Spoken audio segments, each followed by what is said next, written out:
Honorable Vice President, Chairman of the Rajya Sabha, Honorable Speaker, Honorable Prime Minister, Ministers, and esteemed colleagues of this distinguished House.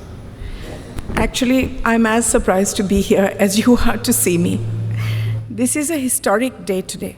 I'm proud to be part of this historical moment when a government under the leadership of Prime Minister Shri Narendra Modi ji has undertaken to repair the deep-rooted asymmetry and to give an equal share in India's future to all of us women. I'm grateful for the honor you have given me of speaking about my years in Parliament. We are going to a new building, and hopefully this grand edifice will reflect the aspirations of a new Bharat. Today, I have been entrusted with the responsibility of addressing this esteemed assembly as the most senior parliamentarian in the Lok Sabha. I entered Parliament at the age of 32, 9 years after the death of my husband. My debut was as Minister for Environment. Today, 35 years later, I have spent most of my adult life in this institution, and I have seen 7 prime ministers and the shaping of grand history. It has been an arduous, rocky road. I had several terms as an independent member and finally joined the Bharatiya Janata Party under Shri Atal Bihari Vajpayee ji's leadership in 2004. Since then, I have remained a proud member of the BJP as well as this august House. Being a member of Parliament is an immense responsibility, as it entails safeguarding the trust of lakhs of voters who elect us to be their voice. You are given power, but this power must always be used for their good. The job demands unwavering commitment, moral rectitude, and courage.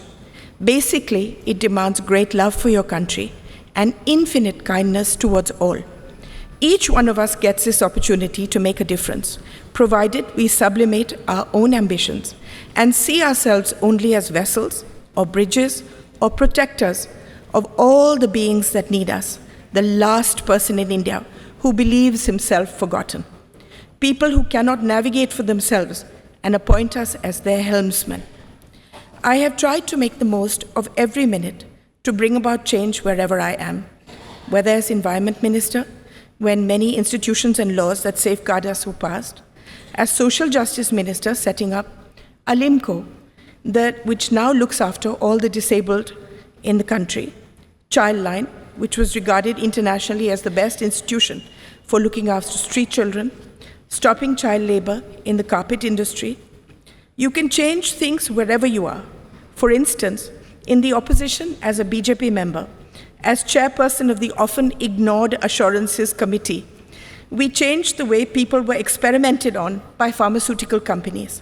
They were not paid or even asked before becoming guinea pigs. This was changed by us. During Atalji's time, we brought in the vital red and green dot on foods, allowing people to know whether they were eating vegetarian, non-vegetarian food. We repaired an institutional deception by food companies. No service, no job is too small that it should not be taken seriously. My happiest moment was being given the responsibility by the Prime Minister who coined the phrase, Beti Bachao, Beti Padhao.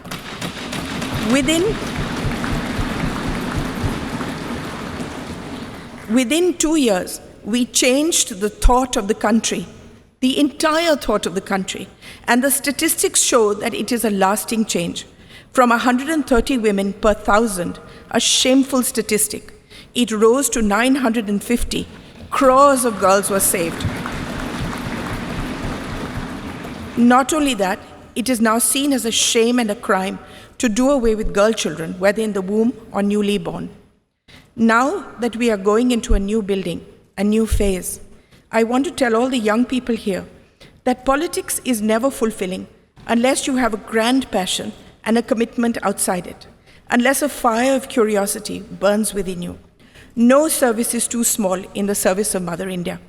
What I have learned is that each constituency is your family. Within my family, there are a million microcosms of individual families. Each of them depend on us. We are a part of their lives as they are of ours. I have seen my primary duty to look after each family that has placed itself in my care by electing me, by seeing me as one of their own. In this matter, I wish to say that the Prime Minister has seen beyond people as a statistic and has meticulously seen to the needs of each individual family. Opening bank accounts, giving dignity in the form of toilets, home water taps, building homes for the poor, gas cylinders, giving young people loans, skilling them, protecting them through the largest pandemic in history, saying that no one remained hungry. Before I end, I would like to tell you a few things that I have learned in my long journey so far. Never give up. There are times in all our lives where the world sits heavy on our shoulders and there doesn't seem any path ahead. It will take courage, determination, and a commitment to something larger than ourselves to forge ahead. Have faith in the goodness of your fellow man. Quieten your mind and soldier on. Believe in yourself. You are an instrument of goodness. If you fight for good, you will always be protected. Use the pain that we all have in our hearts to make yourself a better human being, not to embitter you. Use the pain in your heart to see the pain in the hearts of millions of beings around you and dedicate your life to them. I want to speak to all the women here. The world is still an unequal place, and we as women need to be the greatest champions of and for each other. We need to support and protect each other, especially young women across the social spectrum who lead a marginalized existence so that they have the ability to forge their own destinies. There is no greater power in the world than the power of empathy and kindness, and this transforms the life of someone weaker than you. Kindness serves as its own reward. The greatest bank balance that we will ever possess is that of good deeds that we leave in our wake. That is the only legacy that will remain. My faith in God is unwavering. I see Him in everyone and everything. I see everything as sacred. I leave you with one thought. We are all part of one divine thread, and we are all connected, closer than we can imagine.